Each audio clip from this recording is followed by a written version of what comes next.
مرنے کے بعد بھی اولاد سے رشتہ ٹوٹتا نہیں ماں باپ کا۔ جس طرح زندگی میں والدین کے حقوق ہیں اولاد کے ذمے، مرنے کے بعد بھی والدین کے حقوق اولاد کے ذمے واجب الادا ہوتے ہیں۔ مختلف احادیث میں ان کا ذکر موجود ہے۔ پہلا حق الصلاۃ علیہما، ان پر جنازہ پڑھنا ہے۔ تجہیز و تکفین تدفین اس کے زمرے میں آتی ہے۔ وہ اولاد خوش نصیب ہے جو اپنے ماں باپ کا یہ حق ادا کر پاتی ہے، ورنہ ایسے بد نصیب لوگ بھی ہیں جنہیں جنازہ آتا نہیں ہوتا اور ساری زندگی لوگوں کے جنازوں میں جا کے رسم ادا کر کے آ جاتے ہیں، اور جب اپنے ماں باپ انتقال کر گئے تو یہ دھوکہ پھر ان کے ساتھ بھی انہیں کرنا ہوتا ہے۔ تو وہ کیا سوچ رہے ہوں گے کہ یہ ماں باپ کے مرنے کے بعد ان کا پہلا حق تھا جو ہم نے ادا نہیں کیا۔ تو دوسرا حق استغفار لہما، ان کے لیے بخشش کی دعا کرنا،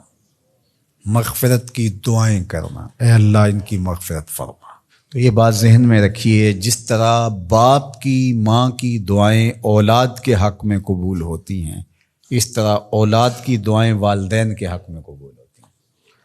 تو ان کے لیے استغفار کیا جائے۔ ایک شخص فوت ہوا اور اپنی بدعمالیوں کی وجہ سے قبر میں جکڑا گیا، تو بعد میں اچانک اس سے عذاب اٹھا لیا گیا کچھ عرصے کے بعد۔ تو بارگاہ عزدی میں عرض گزار ہوا، مالک میرے اعمال تو ایسے نہیں تھے کہ مجھے ان مشکلوں سے نکال کے کھڑکی کھول دی گئی جنت کی، تو کہا کہ تیرے مرنے کے بعد تیری بیوی کے ہاں جو بیٹا پیدا ہوا، تیرا بچہ پیدا ہوا، پھر اس نے اس کو پروان چڑھایا، اب وہ بولنے لگا اور اس کو وہ درس گاہ میں چھوڑ آئی، تو استاد نے اس کو پڑھایا، بیٹا پڑھو بسم اللہ الرحمن الرحیم، تو اس نے یہ پڑھا، مجھے شرم آئی کہ اس کا بیٹا مجھے رحمان الرحیم کہہ رہا ہے اور میں اس کو عذاب دوں۔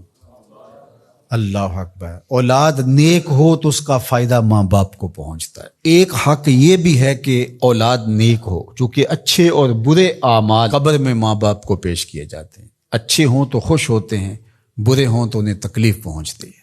اس لیے ماں باپ کا مرنے کے بعد جو اولاد کے ذمے حق ہے، ان میں سے ایک حق یہ ہے کہ وہ نیک اور صالح ہوں تاکہ ان کو قبر میں راحت پہنچے۔ تیسرا حق ماں باپ کا جو اولاد کے ذمے ہے وہ انفاذ العہد ہے، ان کے عہد پورے کرنے، ان کے وعدے پورے کرنے۔ یعنی انہوں نے جو عہد کر رکھا تھا کسی وجہ سے پورا نہیں کر سکے، تو اولاد کے ذمے ہے کہ وہ اس کو ادا کرے۔ وہ عہد اللہ سے بھی ہو سکتا ہے اور اللہ کی مخلوق سے بھی ہو سکتا ہے۔ اللہ سے کوئی منت مانی تھی، پوری نہیں کر سکے، اسی طرح مخلوق کے ساتھ کوئی وعدہ تھا، اس وعدے کی تکمیل نہیں ہو سکی تھی، تو ان وعدوں کو پورا کرے۔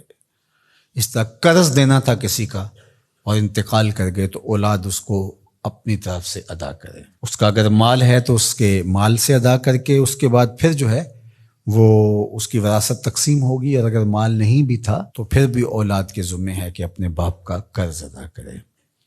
اور یہ اگر جنازہ پڑھنے سے پہلے کر دیا جائے تو یہ سب سے اچھا اور سب سے بہتر ہے۔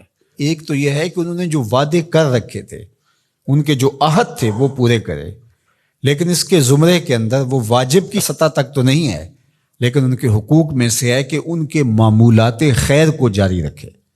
یعنی جو وہ اچھے کام کرتے تھے، غریبوں کی مدد کرتے تھے، لوگوں کو کھانا کھلاتے تھے، اپنے علاقے کی مساجد کی ذمہ داریاں لیے ہوئے تھے، مدارس کی ذمہ داریاں لیے ہوئے تھے، غرباء کے علاج معالجے کی ذمہ داریاں لیے ہوئے تھے، اس طرح اور رفاہی ذمہ داریاں اپنے ذمہ انہوں نے لے رکھی تھی، تو ان کے انتقال کے بعد اگر صلاحیت اور حالت مالی ایسی ہو تو اولاد کو اس تسلسل کو ٹوٹنے نہیں دینا چاہیے، کہ یہ نہیں ہے کہ اب والد صاحب چلے گئے، ماں چلی گئی، تو غریب رشتہ دار جو پردے سے ان کی مدد ہوتی تھی اور ان کے گھر کا چولہا جلتا تھا، تو ماں کے جانے کے بعد اب اولاد کہے کہ یہ آپ کا اور اس کا تعلق تھا، وہ چلی گئی تو کام ختم نہیں۔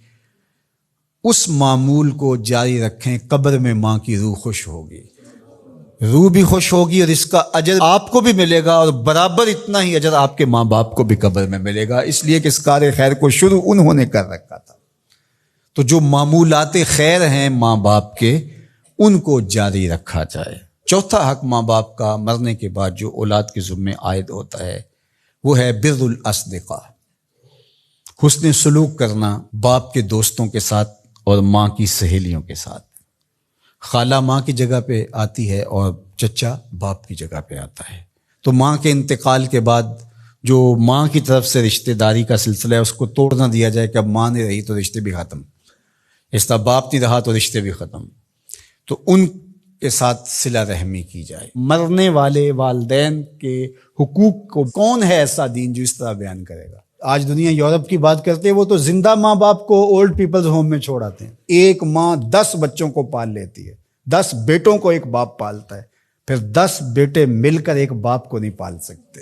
تو خوش نصیب ہیں وہ لوگ جو اپنے ماں باپ کی خدمت کو شعار زندگی کہتے ہیں۔